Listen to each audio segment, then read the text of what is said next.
Welcome to this morning's tutorial. I'm going to do some mobile phone designs. What I've done is I've traced around my mobile phone here. You can get templates online, or you can trace around your case if you've got one. So you just lay it down, but make sure you turn it over. Don't trace it that way. Trace it that way and draw around it. Do as many templates as you like. And we're going to do a Welsh poppy today. I've got a design here, a botanical painting that I did a while back. So I'm going to follow that design. So you need some watercolour and some water. And we're going to use lemon yellow because the poppy is quite acidic in colour. So we're just going to, and I've just drawn out a few flower heads on here, you can see. So I'm just going to paint them in now. So use a bit of lemon yellow and just get the colour down. Once this is dry, we will cut it out, and then you can slip it inside a transparent phone cover to hold it in place, or you can glue it with some PVA or something like that, or a Pritt stick even, to the back of your phone. You don't have to have a transparent case necessarily, but it is useful because it'll make it waterproof and it'll last longer.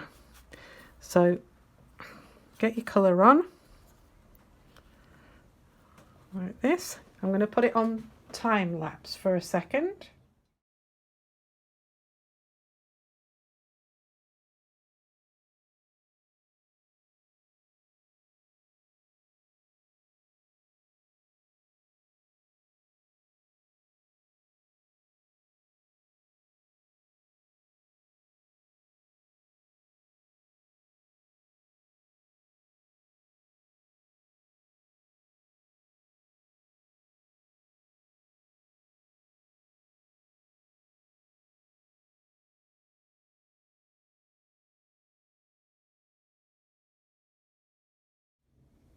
The next one we're going to do is a little bit more abstract than the Welsh poppy. So we're going to do this what they call wet in wet. So I'm going to take the water on a large brush and I'm just going to put the water down onto the template. This is a second template that I've drawn around.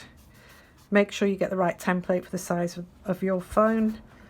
My phone is an iPhone 6S, so it's slightly smaller than some of the phones that are around at the moment. We're going to go with some similar colours, but we're going to let them run. So tip your paper so that all the water goes to the top end, and then what you want to do is tip it the other way and put your colour in. So whatever colours you want to use, they will flow in the direction of the water that you've put on. So get them on, get them quite watery to begin with. So I've got some orange, and then maybe I'll go for some purple, and I'm going to tip it up the other way this time. This takes a bit of practice, so you can have a go on just a normal piece of paper if you wanted to beforehand. You don't need to worry about going over the edges because we're going to cut it out. So a bit of purple, and then just tip it the other way and let it run. Encourage it down if you need to, like that. Just let it run around doing its own thing. Maybe we could put some, what other colours could we put in?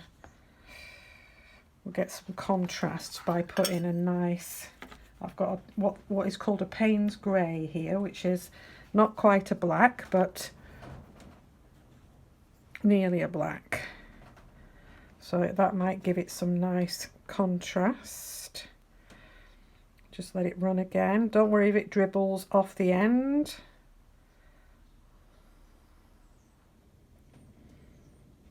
Let it run. It's pooling down the bottom.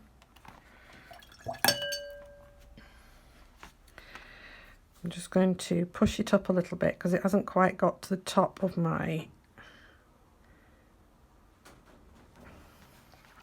You can run it side to side if you want to, but just play around with it until you're happy. I'm just going to push it over here a little, like that. I think I might leave that. Hang on. Let's put a little bit more orange, strength of orange in up here.